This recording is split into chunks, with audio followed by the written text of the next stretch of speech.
নমস্কাৰ, মোৰ নামটো শ্ৰীমতী মেঘনা দাস।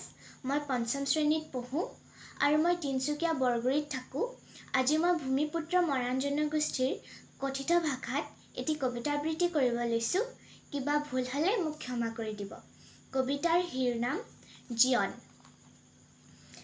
জীৱটো লৈ পিনি জীয়াই থকা খানো কিটো ডাঙৰ কথা। জীয়াই থাকোঁতেই যদি একোটো কৰিব নোৱাৰো, মানুহৰ কাৰণে, জাতিৰ কাৰণে। অকল খাই বৈ পিনে সেইনোভোনে জীয়াই থকা দেখোঁ। যিভোন মাক বাপেকে কষ্ট কৰি নিজৰ ল'ৰাক পঢ়ালে, সেইভোন মাক বাপেকে নিজৰ ল'ৰাক বেয়া হোৱা দেখিছে। সেনেকেনো কাৰ জৰ লাগিব। শুন ক, আমি মানুহ হৈ পিনি মানুহ কতনে থাকিব লাগিব। মানুহ হৈ পিনি মানুহ কাৰণেই জীয়াই থাকিব লাগিব।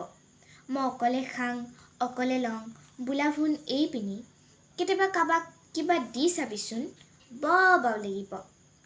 জ্বৰ লাগিব মনটো বাও কতে। তাৰপা সেনেকাকে এদিন মানুহভোনে জীয়াই থাকিবলৈ শিকিব।